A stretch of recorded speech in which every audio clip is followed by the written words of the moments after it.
Hello everyone, welcome to my channel. तो आज हम लेकर के आए हैं क्लास 11 का एनसीईआरटी बुक हिस्ट्री को। और आज से का चैप्टर है चैप्टर 2। इसमें टॉपिक है लेखन कला और शहरी जीवन। तो आज हम लोग जानेंगे लेखन कला और शहरी जीवन के बारे में। तो आइए देखते हैं ये लेखन कला और शहरी जीवन जो है मेसोपोटामिया के बारे में दिया हुआ है। इसमें मेसोपोटामिया के बारे में हम लोग जानेंगे। मेसोपोटामिया की सभ्यता, मेसोपोटामिया की जो रहन सहन थी किस प्रकार की थी, जीवन जो था किस प्रकार का था, शहरी जीवन था मेसोपोटामिया का, तो देखेंगे। तो लेखन कला और शहरी जीवन, इसके बारे में आज हम लोग अध्ययन करेंगे इस चैप्टर में। तो आइए शुरू करते हैं। शहरी जीवन की शुरुआत मेसोपोटामिया में हुई थी। सबसे पहले शहरी जीवन की शुरुआत मेसोपोटामिया में हुई थी। फरात और दजला नदियों के बीच स्थित यह प्रदेश आजकल इराक गणराज्य का हिस्सा है। वर्तमान में ये जो है वर्तमान में इराक गणराज्य का हिस्सा है। फरात और दजला नदियों के बीच स्थित है मेसोपोटामिया। ये फरात नदी और ये दजला नदी, ये बीच का हिस्सा है मेसोपोटामिया। और मेसोपोटामिया वर्तमान में इराक गणराज्य का हिस्सा है। तो मेसोपोटामिया की सभ्यता अपनी संपन्नता, शहरी जीवन, विशाल एवं समृद्ध साहित्य, गणित और खगोल विद्या के लिए प्रसिद्ध है। मेसोपोटामिया की जो सभ्यता थी, शहरी जीवन तो थी ही, और अपनी संपन्नता पूरी तरह से संपन्न थी। और इसका जीवन जो था शहरी जीवन था। मेसोपोटामिया का जो जीवन था, जो सभ्यता थी मेसोपोटामिया की, शहरी जीवन थी। और विशाल एवं समृद्ध साहित्य था। गणित और खगोल विद्या के लिए भी प्रसिद्ध है मेसोपोटामिया की लेखन प्रणाली और उसका साहित्य पूर्वी भूमध्य सागरीय प्रदेशों और उत्तरी सीरिया तथा तुर्की में 2000 ईसा पूर्व के बाद फैला, जिसके फलस्वरूप उस समस्त क्षेत्र के राज्यों के बीच आपस में, यहाँ तक कि मिस्र के फराओं के साथ भी मेसोपोटामिया की भाषा और लिपि में लिखा पढ़ी होने लगी थी। यानी मिस्र के फराओं के साथ में भी मेसोपोटामिया की भाषा और लिपि में लिखा पढ़ी होने लगी थी। और इसके जो था पूर्वी भूमध्य सागरीय प्रदेश और उत्तरी सीरिया तथा तुर्की में 2000 ईसा पूर्व के बाद फैला था लेखन प्रणाली और उसका साहित्य। मेसोपोटामिया की लेखन प्रणाली और उसका साहित्य पूर्वी भूमध्य सागरीय प्रदेशों और उत्तरी सीरिया तथा तुर्की में 2000 ईसा पूर्व के बाद फैला था, जिसके फलस्वरूप उस समस्त क्षेत्र के राज्यों के बीच आपस में, यहाँ तक कि जितने भी समस्त क्षेत्र थे, सारे क्षेत्र और सारे राज्यों के बीच आपस में, यहाँ तक कि मिस्र के फराओं के साथ भी मेसोपोटामिया की भाषा और लिपि में लिखा पढ़ी होने लगी। और यहाँ हम शहरी जीवन और लेखन के बीच संबंधों की खोज करने का प्रयत्न करेंगे। फिर यह जानना चाहेंगे कि लेखन की सतत परंपरा से क्या क्या प्रतिफल प्राप्त हुए हैं। तो आइए आगे देखते हैं। अभिलिखित इतिहास के आरंभिक काल में इस प्रदेश को मुख्यतः इसके शहरीकृत दक्षिणी भाग को, मेसोपोटामिया जो थी उसको जो शहरी इलाका था, तो शहरी कृत जो था दक्षिणी भाग था, तो शहरीकृत दक्षिणी भाग को सुमेर और अक्कद कहा जाता था। दक्षिणी भाग को क्या कहा जाता था? जो शहर था, नगरीय सभ्यता थी, तो उसको सुमेर और अक्कद कहा जाता था। और 2000 ईसा पूर्व के बाद बेबीलोन एक महत्वपूर्ण शहर बन गया। दक्षिणी क्षेत्र को बेबीलोनिया कहा जाने लगा। जब बेबीलोन एक महत्वपूर्ण शहर बन जाता है 200 ईसा पूर्व के बाद जब बन गया था, तो उसको दक्षिणी क्षेत्र को बेबीलोनिया कहा जाने लगा। लगभग 1100 ईसा पूर्व से जब असीरियाइयों ने उत्तर में अपना राज्य स्थापित कर लिया, दक्षिण से उत्तर में जब इस असीरियाइयों ने अपना राज्य स्थापित कर लिया, तब उस क्षेत्र को असीरिया कहा जाने लगा। उत्तरी क्षेत्र को क्या कहा जाने लगा? जब उत्तरी क्षेत्र में अपना राज्य स्थापित किया असीरियाइयों ने, तो उसको असीरिया कहा जाने लगा। और उस प्रदेश की प्रथम ज्ञात भाषा सुमेरियन यानी सुमेरी थी। जो उत्तरी क्षेत्र में राज्य स्थापित हुआ, उस क्षेत्र को असीरिया कहा जाने लगा। और असीरिया क्षेत्र को उस प्रदेश का, असीरिया प्रदेश का प्रथम भाषा सुमेरी थी। धीरे धीरे 2400 ईसा पूर्व के आसपास जब अगदी भाषी लोग यहाँ आ गए, तब अगदी ने सुमेरी भाषा का स्थान ले लिया। और अगदी भाषा सिकंदर का समय था 336 से 323 ईसा पूर्व से। सिकंदर भारत में आया था 323 ईसा पूर्व में। तब कुछ क्षेत्रीय परिवर्तनों के साथ फलती फूलती रही और 1400 ईस्वी से धीरे धीरे अरामाइक भाषा जो था, अरामाइक भाषा, और तो 1400 ईस्वी पूर्व से धीरे धीरे अरामाइक भाषा का भी प्रवेश शुरू हो गया। अरामाइक भाषा भी आ गया और अरामाइक भाषा का भी प्रयोग होने लगा। अरामाइक भाषा में लोग बोलने लग गए, तो अरामाइक भाषा का भी प्रवेश शुरू हुआ। और यह भाषा हिब्रू से मिलती जुलती थी। अरामाइक भाषा जो थी हिब्रू भाषा से, हिब्रू भी एक भाषा है, तो हिब्रू भाषा से मिलती जुलती थी और 1000 ईसा पूर्व के बाद व्यापक रूप से बोली जाने लगी। जो अरामाइक भाषा थी यह व्यापक रूप से 1000 ईसा पूर्व के बाद बोली जाने लगी। और अरामाइक भाषा जो थी हिब्रू भाषा से मिलती जुलती थी और 1000 ईसा पूर्व के बाद व्यापक रूप से, यानी बहुत ही बड़े पैमाने पर इस भाषा को, अरामाइक भाषा को बोली जाने लगी थी। और यह आज भी इराक के कुछ भागों में बोली जाती है। अरामाइक भाषा आज भी इराक के कुछ भागों में अरामाइक भाषा को बोली जाती है। तो अभी हम जानते हैं, देखिए इधर मेसोपोटामिया नाम यूनानी भाषा के दो शब्दों मेसोस यानी मध्य और पोटामोस यानी नदी से मिलकर बना है। मेसोपोटामिया का जो नाम है यूनानी भाषा से बना हुआ है। मेसोपोटामिया का नाम दिया गया है। यूनानी भाषा के दो शब्द मिला हुआ है, मेसोस और पोटामोस। तो दो भाषा से बना है मेसोपोटामिया, मेसोस और पैटोमोस। तो मेसोस का मतलब होता है मध्य और पैटोमोस का मतलब होता है नदी से मिलकर। तो इसलिए मेसोपोटामिया शब्द दजला फरात नदियों के बीच की उपजाऊ धरती है। ये दजला और ये फरात नदी है, इसके बीच की उपजाऊ धरती है, इसी को मेसोपोटामिया कहा जाता है। दजला और फरात ये दो नदी के बीच का जो धरती है इसी को मेसोपोटामिया, यहीं पे मेसोपोटामिया बसा हुआ है, तो इसी को मेसोपोटामिया कहा जाता है। और मेसोपोटामिया को जो धरती है, जो मिट्टी है, बहुत ही उपजाऊ है, इसीलिए संपन्न है। मेसोपोटामिया की सभ्यता हर तरह से संपन्न थी और किसी प्रकार के मेसोपोटामिया में कमी नहीं थी, किसी चीज़ की भी नहीं, लेखन कला में भी, गणित में भी, खगोल विद्या में भी। और मेसोपोटामिया की जो सभ्यता थी शहरी जीवन थी, यहाँ के लोग शहरी जीवन जीते थे और विशाल एवं समृद्ध साहित्य भी था।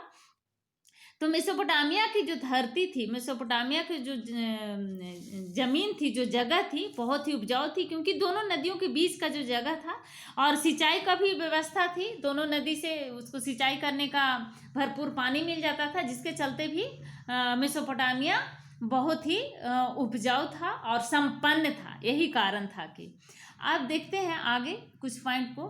मेसोपोटामिया में पुरातात्विक खोजों की शुरुआत 1840 ईस्वी के दशक में हुई। मेसोपोटामिया में पुरातात्विक खोजों की शुरुआत की गई 1840 ईस्वी के दशक में, और वहाँ एक या दो स्थलों पर, जैसे उरुक और मारी, ये जो स्थल जगह है उरुक और मारी, तो यहाँ पर दोनों जगह पे, दोनों स्थान पर उल्लेखनीय उत्खनन का कार्य किया जाने लगा। उत्खनन का काम शुरू हुआ था 1840 ईस्वी में। मेसोपोटामिया में पुरातात्विक खोजों की शुरुआत की गई थी और उत्खनन का कार्य दो जगह उरुक और मारी में किया जाने लगा और बहुत दशकों तक चलते रहा, बहुत समय तक चलते रहा यह काम। और भारत में किसी भी स्थल पर इतने लंबे अरसे तक खुदाई की कोई परियोजना नहीं चली थी जितने अरसों तक यहाँ पर खुदाई की परियोजना चली थी, उत्खनन कार्य की परियोजना चली थी मेसोपोटामिया में। भारत में इतने लंबे समय तक, इतने अरसे तक खुदाई की काम कभी नहीं चली थी। लेकिन मेसोपोटामिया में उत्खनन का कार्य दशकों तक चलता रहा।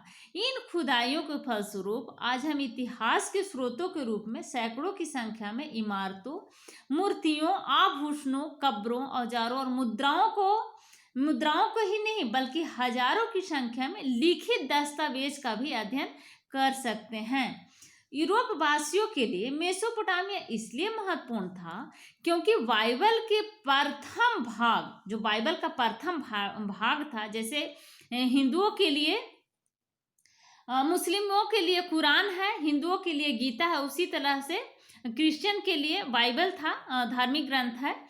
तो यूरोप वासियों के लिए मेसोपोटामिया इसलिए महत्वपूर्ण था क्योंकि बाइबल के प्रथम भाग जो था ओल्ड टेस्टामेंट में इसका उल्लेख कई संदर्भों में किया गया है।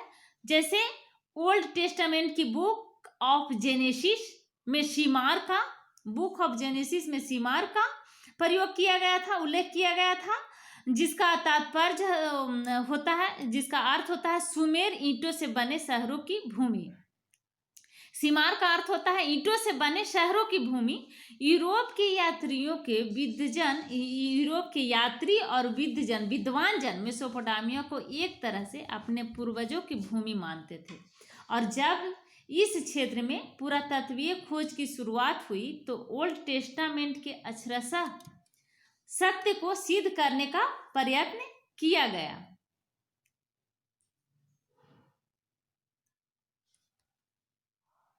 19वीं सदी के मध्य में मेसोपोटामिया के अतीत को खोजे जाने के उत्साह में कभी कोई कमी नहीं आई। मेसोपोटामिया के अतीत में खोजे जाने के उत्साह में 19वीं सदी के मध्य से मेसोपोटामिया के अतीत में खोजे जाने के उत्साह में कोई कमी नहीं आई। उसी तरह का उत्साह बना रहा जो 1840 ईस्वी में शुरुआत की गई थी, उसी तरह का उत्साह बना रहा 19वीं सदी तक। और 1873 में एक ब्रिटिश समाचार पत्र ने ब्रिटिश म्यूजियम द्वारा प्रारंभ किए गए खोज अभियान का खर्च उठाया, जिसके अंतर्गत मेसोपोटामिया में एक ऐसी पट्टिका की खोज की जानी थी जिस पर बाइबल में उल्लिखित जल प्लावन की कहानी का अंकन था। तो जल प्लावन की कहानी हम आगे जानेंगे, पहले इस पॉइंट को देख लेते हैं। जल प्लावन की कहानी क्या थी, तो पहले इस पॉइंट को देख लेते हैं कि 1960 के दशक तक यह समझा जाता था कि ओल्ड टेस्टामेंट की कहानियां अक्षरशः सही नहीं है, लेकिन इतिहास में हुए महत्वपूर्ण परिवर्तनों के अतीत को अपने ढंग से अभिव्यक्त करती है। धीरे धीरे पुरातात्विक तकनीकें अधिकाधिक उन्नत और परिष्कृत होती गई। इसके अलावा भिन्न भिन्न पहलुओं पर ध्यान दिया जाने लगा, यहाँ तक कि आम लोगों के जीवन की भी परिकल्पना की जाने लगी। बाइबल की कहानियों की अक्षरशः सच्चाई को प्रमाणित करने का कार्य गौण हो गया। और आगे के अनुभवों में हम जिन बातों पर चर्चा करेंगे उनसे अधिकांश इन प्रवर्ती अध्ययनों पर आधारित है। तो ये जो जल प्लावन की कहानी है वो क्या है, आइए जानते हैं वो जल प्लावन की कहानी। तो जल प्लावन की कहानी जो बाइबल के अनुसार, जो बाइबल में के अनुसार बताया गया है एक कहानी, जल प्लावन की कहानी। तो बाइबल के अनुसार जल प्लावन पृथ्वी पर संपूर्ण जीवन का नष्ट करने वाला था। ये जो जल प्लावन की कहानी है, ये बाइबल के अनुसार जो जल प्लावन थी, तो जल प्लावन पृथ्वी पर संपूर्ण जीवन को नष्ट करने वाला था। किंतु परमेश्वर ने जल प्लावन के बाद भी जीवन को पृथ्वी पर सुरक्षित रखने के लिए नोआ नाम की एक मनुष्य को चुना। परमेश्वर नोआ नाम के एक मनुष्य को चुना जीवन को पृथ्वी पर सुरक्षित रखने के लिए। जल प्लावन के बाद जीवन को पृथ्वी पर सुरक्षित रखने के लिए नोआ नाम के एक मनुष्य को चुना परमेश्वर ने। ये कहानी है बाइबल के अनुसार, जल प्लावन का कहानी है। उसके बाद नोआ ने एक बहुत विशाल नाव बनाई और उसमें सभी जीव जंतुओं का एक एक जोड़ा रख लिया। और जब जल प्लावन हुआ तो बाकी सब कुछ नष्ट हो गया। जब जल प्लावन हुआ तो चारों तरफ जल ही जल भर गया, पूरा पृथ्वी जल से भर गया। तो ये नोवा नाम का जो व्यक्ति था जिसे परमेश्वर ने चुना था, उसने एक नाव बनाया और नाव में एक एक जोड़े सभी प्रकार के जीव जंतुओं को रख लिया। और जब जल प्लावन हुआ तो बाकी सब कुछ नष्ट हो गया, क्योंकि चारों तरफ जल ही जल भरा हुआ था, तो जीवन सारा नष्ट हो गया। नाव में रखी सभी जोड़े जो नोवा नाम के व्यक्ति ने नाव में सभी जीव जंतुओं के जोड़े रखा था वह सभी सुरक्षित बच गए। नाव में जितने भी जोड़े रखे गए थे जीव जंतुओं का, नोवा नाम के व्यक्ति द्वारा सभी सुरक्षित बच गए और बाकी सारी दुनिया के जीव जंतु जितने भी लोग थे सभी नष्ट हो गए जल प्लावन में। ऐसे ही एक कहानी मेसोपोटामिया के परंपरागत साहित्य में भी मिलती है। तो इस कहानी के मुख्य पात्र को जीव शूद्र कहा जाता है। जो इस कहानी का मुख्य पात्र है इसको जीव शूद्र या उतना पिष्टम कहा जाता था। जीव शूद्र या उतना पिष्टम।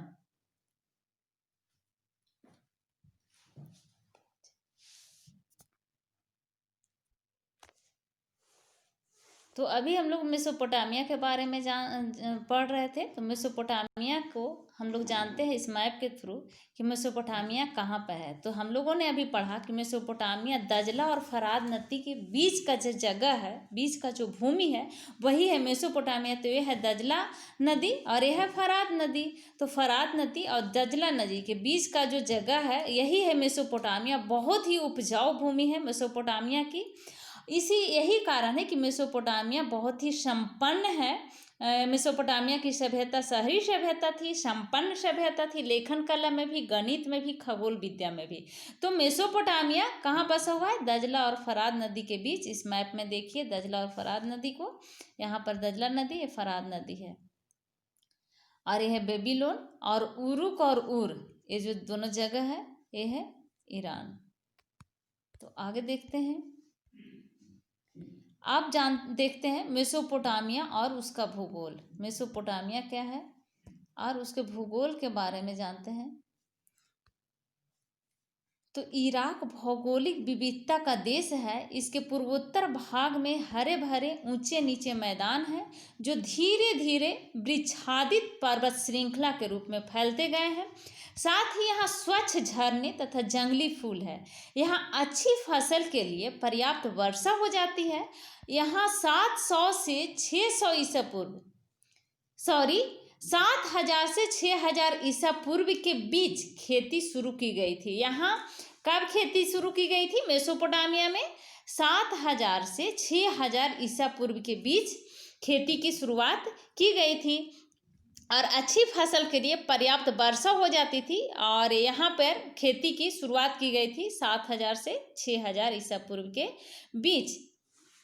और यहाँ पर स्वच्छ झरने तथा जंगली फूल भी थे और यहाँ अच्छी फसल के लिए पर्याप्त वर्षा हो जाती है। यहाँ 7000 से 6000 ईसा पूर्व के बीच खेती की शुरुआत की गई थी और उत्तर में ऊंची भूमि है।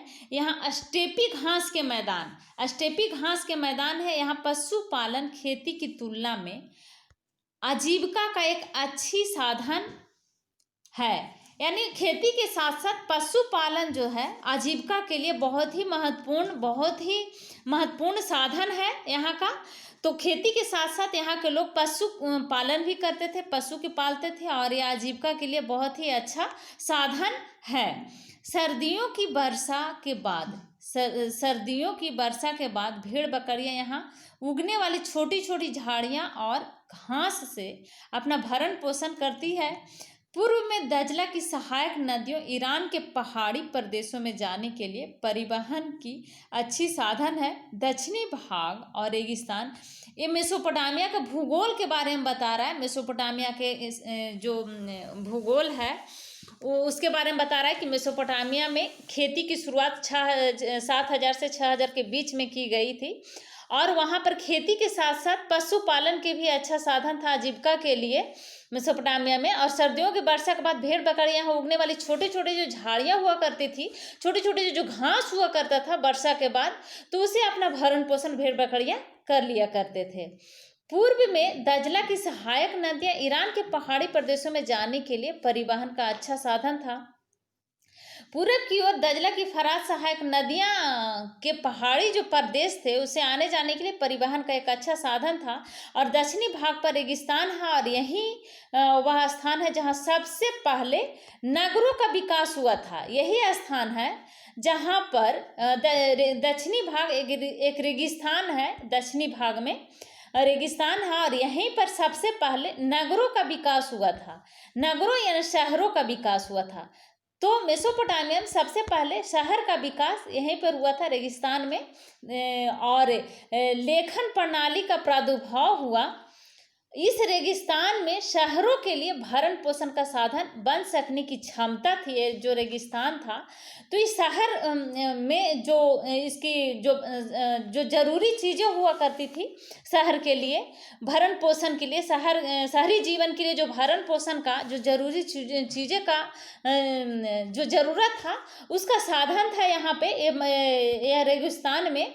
और इसमें क्षमता थी, भरण पोषण साधन का बन सकने वाली क्षमता थी यहाँ पर, क्योंकि फरात और दजला नाम की नदियाँ, जो दो नदियाँ थी, उसका बीच में मेसोपोटामिया था। तो उत्तरी पहाड़ों से निकल करके जो तो फरात और दजला नाम की जो दो नदियाँ थी, उत्तरी पहाड़ों से निकलकर अपने साथ उपजाऊ बारीक मिट्टी जो बहा करके लाई जाती थी, जो आज हम उसको क्या नाम से जानते हैं, जलोढ़ मिट्टी। तो बहुत ही उपजाऊ मिट्टी होता है वो मिट्टी, जो नदियों द्वारा बहा करके मिट्टियाँ लाई जाती है, और उस तरह का जो मैदान बनता है, तो उस मैदान बहुत ही उस प्रकार का मैदान, उस प्रकार का मिट्टी बहुत ही उपजाऊ मिट्टी होता है सभी प्रकार के फसल के लिए। तो जो दोनों नदियाँ थी, फरात और दजला नदी, नदियाँ उत्तर पहाड़ी से निकल करके अपने साथ उपजाऊ बारीक मिट्टी लाती है, और जब इन नदियों में बाढ़ आती है अथवा जब इनके पानी को सिंचाई के लिए खेतों में ले जाया जाता है, तब यह उपजाऊ मिट्टी वहाँ जमा हो जाती है।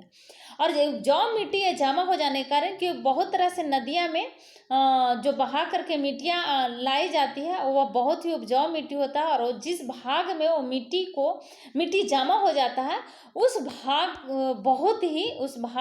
में बहुत ही उपजाऊ, बहुत ही उपज होता है किसी प्रकार के फसल के लिए, चाहे वह धान का फसल, गेहूं का फसल हो, किसी प्रकार का भी या दलहन हो, सभी प्रकार के फसल के लिए मिट्टी उपजाऊ होता है। तो यही कारण था, दजला फरात नदी के कारण जो बहा करके मिट्टियाँ, बारीक मिट्टियाँ जो लाई जाती थी, उसी से यहाँ पर उपजाऊ मिट्टी जमा हो जाती थी, जिसके कारण यहाँ पर जो शहरी जीवन के लिए, जो भरण पोषण के लिए जो जरूरी हुआ करता था, वह इसको सक्षम हो गया था यहाँ पर जीवन के लिए, शहरी जीवन के लिए।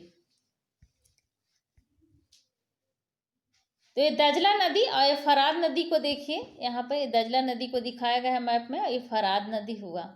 तो इसको देखिए, और ये जो इसके द्वारा जो मिट्टियाँ जो लाई गई बहा करके, यह क्षेत्र बहुत ही उपजाऊ क्षेत्र है, और यहाँ पर बहुत ही सभी प्रकार के फसल, चाहे जो भी प्रकार का फसल लगाया जाए, बहुत ही उपज होता था। और यही कारण था कि शहरी जीवन के लिए जो रेगिस्तान में जो जगह था, उत्तरी क्षेत्र, वो शहरी जीवन के लिए बहुत ही महत्वपूर्ण था। शहरी जीवन के लिए जो चाहिए थी जीवन जीने के लिए, वो सक्षम था यहाँ से इस जगह से पूर्ति करने के लिए। इसलिए यहाँ पर सबसे पहले शहरी जीवन का विकास हुआ। आगे देखते हैं कि फरात नदी रेगिस्तान में प्रवेश करने के बाद, फरात नदी जो था रेगिस्तान में प्रवेश करने के बाद कई धाराओं में बहने लग जाती है, कई धाराओं में बट करके बहने लग जाती है। फरात नदी रेगिस्तान में प्रवेश करने के बाद कभी कभी इन धाराओं में बाढ़ आ जाती है, और पुराने जमाने में ये धाराएं सिंचाई की नहरों का काम देती है। पुराने जमाने में इनमें आवश्यकता पड़ने पर गेहूं, जौ और मटर या मसूर के खेतों की सिंचाई की जाती थी। जब आवश्यकता होता था सिंचाई का, तो इसी नदी से इसको, चाहे गेहूं का सिंचाई हो या फिर जौ या मटर या मसूर का सिंचाई, इसी नदी से की जाती थी। रोम साम्राज्य सहित सभी पुराना व्यवस्थाओं में दक्षिणी मेसोपोटामिया की खेती सबसे ज़्यादा उपज देने वाली हुआ करती थी। हालांकि वहाँ फसल उपजने के लिए आवश्यक वर्षा की कुछ कमी रहती थी। फसल उपजने के लिए और भी आवश्यक जो वर्षा होना चाहिए, उसका कभी कभी कमी हो जाया करती थी।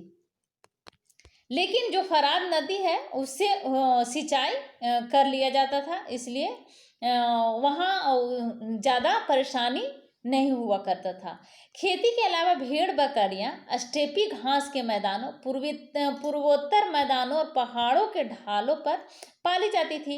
जैसा कि अभी हम लोगों ने ऊपर में पढ़ा कि वहाँ मेसोपोटामिया की जो सभ्यता थी, वहाँ पर खेती की शुरुआत 7,000 ईसा पूर्व से 6,000 ईसा पूर्व के बीच की गई थी, और खेती के साथ साथ पशुपालन का भी वहाँ पर जीविका के लिए मुख्य साधन था। पशुपालन भी किया करते थे वहाँ के लोग। तो खेती खेती के अलावा भेड़ बकरियां जो था स्टेपी घास के मैदान जो वहाँ पर है, तो स्टेपी घास के मैदान पूर्वोत्तर मैदानों और पहाड़ियों के ढालों पर पाली जाती थी। जो स्टेपी घास के मैदान था वहाँ पर भेड़ बकरियां पाली जाती थी। ये जो भाग था बहुत ही उपजाऊ था, बाढ़ आने के कारण भी और उपजाऊ हो जाया करता था, और जिसमें भारी मात्रा में मांस, दूध और ऊन आदि वस्तुएं मिल जाती थी। जब भेड़ बकरियों को पाला जाता था, खेती के साथ साथ पशुओं का भी पाला जाता था, पशुपालन की भी व्यवस्था थी वहाँ पे, एक अच्छा साधन था जीविका के लिए।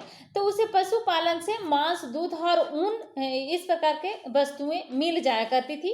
इसके अलावा नदियों में मछलियों की कोई कमी नहीं थी। नदी जो था दजला और फरात जो नदियाँ थी, उससे मछलियाँ भी मिल जाया करती थी, तो मछलियाँ का भी कोई कमी नहीं होती थी। और गर्मियों में खजूर का पेड़ खूब फला करता था। खजूर का जो पेड़ हुआ करता था, लंबे लंबे खजूर का पेड़, वो बहुत ही फल दिया करता था गर्मियों में। लेकिन हमें यह सोचने की गलती नहीं करनी चाहिए कि शहरों का विकास केवल ग्रामीण समृद्धि के बल पर ही हुआ था। जो शहरों का विकास हुआ था वो ग्रामीण समृद्धि के बल पर ही हुआ था। इस विकास के अन्य कारकों के विषय में हम बारी बारी से चर्चा करेंगे, लेकिन पहले हमें शहरी जीवन के बारे में स्पष्ट जानकारी लेनी चाहिए। तो सबसे पहले हम लोग शहरी जीवन के बारे में जानेंगे। तो शहरी जीवन का महत्व, सबसे पहले देखिए इधर कुछ पॉइंट है। मेसोपोटामिया के प्राचीनतम नगरों का निर्माण कांस्य युग के यानी लगभग 3000 ईसा पूर्व में शुरू हो गया था। मेसोपोटामिया की सभ्यता कांस्य युगीन सभ्यता थी। उस मेसोपोटामिया के लोग कांस्य से परिचित थे पूरी तरह से, और ये 3000 ईसा पूर्व में शुरू किया गया था। कांसा क्या चीज से बना करता था? तो कांसा तांबे और रागे के मिश्रण से बना करता था। कांसा तांबे और रागे का मिश्रण से कांसा का निर्माण होता था, कांसा बनता था। और कांसे के इस्तेमाल का मतलब है कि ये धातुएं दूर दूर से मंगाई जाती थी। कांसे का इस्तेमाल का मतलब है जो कांसे से बनता था, तांबे और रागे। कांसा क्या चीज से बनता था? कांसा जो बनता था तांबे और रागे से, तो ये जो धातुएं थी तांबे और रागे बहुत ही दूर दूर से मंगाया जाया करता होगा। तो बढ़ाई का सही काम करने, मनकों में छेद करके पत्थर की मुद्राएं उकेरने, फर्नीचर से जड़ने, सीपियां काटने आदि कामों के लिए भी धातु के औजारों की जरूरत पड़ती थी। इसके अलावा बढ़ाई का काम भी हुआ करता था। पत्थर को उकेर करके मूर्तियां बनाई जाती थी। फर्नीचर में जड़ाऊ का काम भी हुआ करता था। सीपियां काटने आदि का काम भी धातु के औजार की जरूरत पड़ती थी।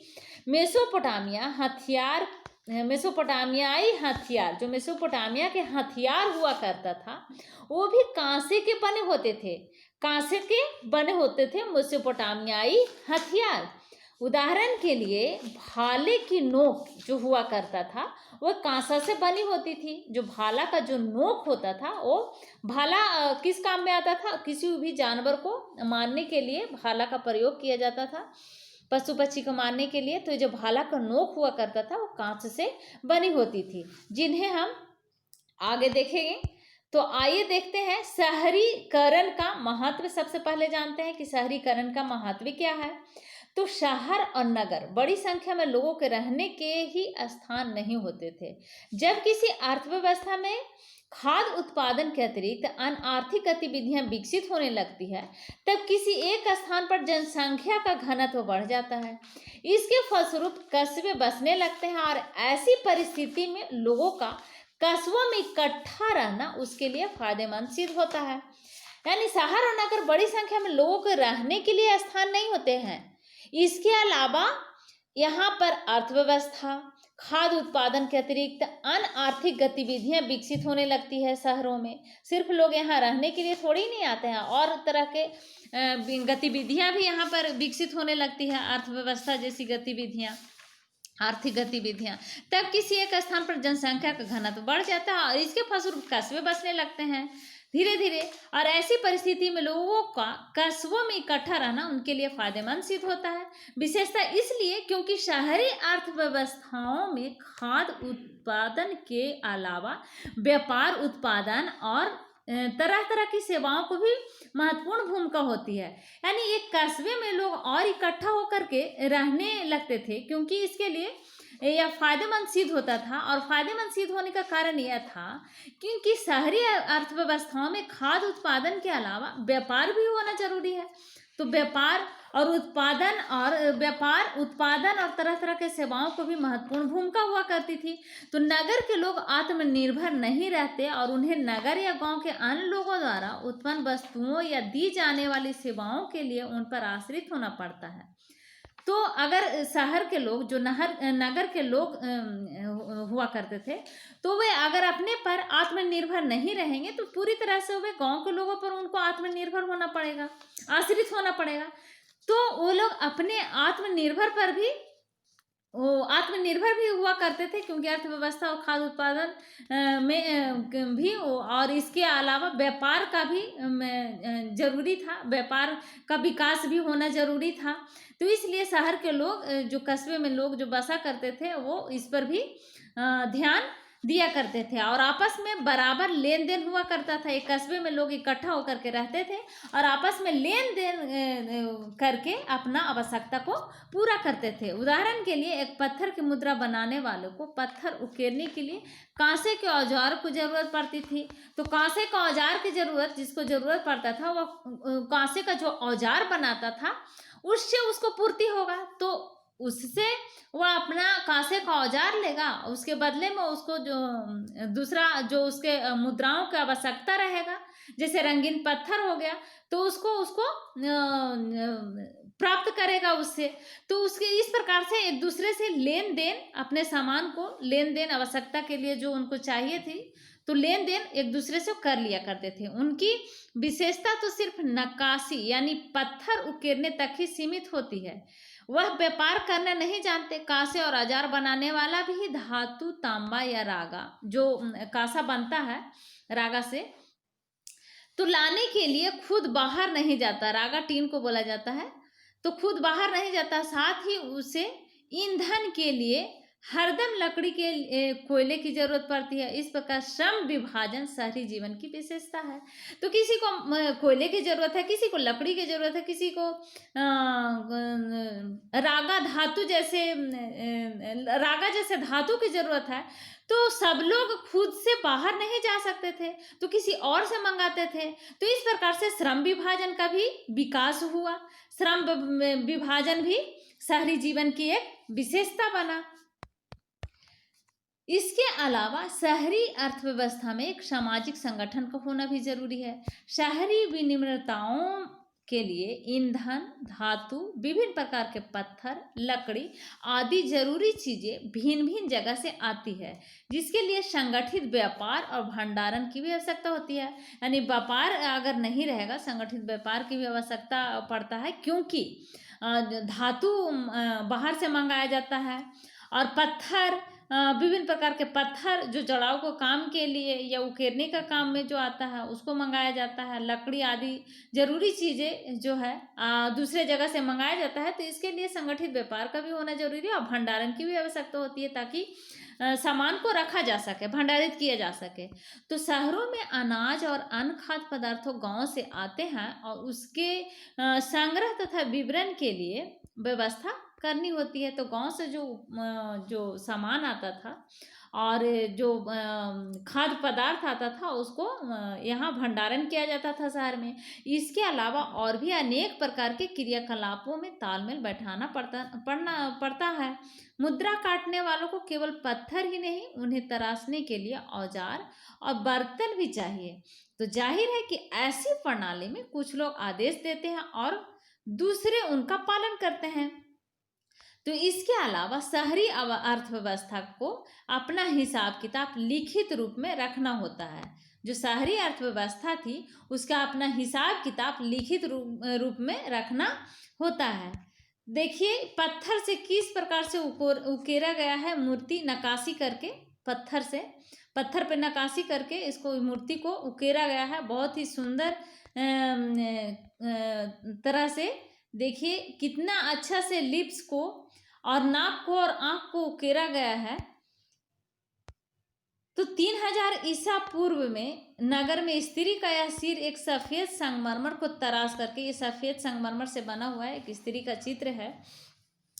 तो सफ़ेद संगमरमर को तराश करके, जैसे ताजमहल जो बना हुआ है संगमरमर से, तो उसी तरह से वो सफ़ेद संगमरमर से तराश करके इसको बनाया गया है। इसकी आंखों और भौहों में क्रमशः नीले लाजवर्द जो हुआ करता था, नीले लाजवर्द तथा सफ़ेद सीफी और काले डामर की जड़ाई की गई होगी। सिर के ऊपर एक ढांचा बना हुआ है जो शायद गहना पहनने के लिए बनाया गया था। कितना कलाकारी इसमें किया गया है। सिर के ऊपर जो ढांचा बना हुआ है यह शायद गहना पहनने के लिए किया होगा। सिर के ऊपर एक ढांचा बना हुआ है जो शायद गहना पहनने के लिए बनाया गया था। यह मूर्ति कला का एक विश्व प्रसिद्ध नमूना है। सोचिए उस समय भी मूर्ति कला प्रसिद्ध थी। मूर्ति कला इस तरह से, मूर्ति कितनी ही मेहनत से, सोचिए एक पत्थर को तराश करके बनाया गया है इतने सुंदर तरीके से। यह मूर्ति कला का एक विश्व प्रसिद्ध नमूना है। इसके मुख, टोढ़ी और गालों की सुकोमल सुंदर बनावट के लिए इसकी प्रशंसा की जाती है। यह एक ऐसे कठोर पत्थर में तराशा गया जिसे काफी अधिक दूरी से लाना पड़ता होगा। पत्थर लाने से लेकर इस मूर्ति के निर्माण में और किन विशेषज्ञों का योगदान रहा होगा उसको आप समझ सकते हैं और इसको सूची बना सकते हैं।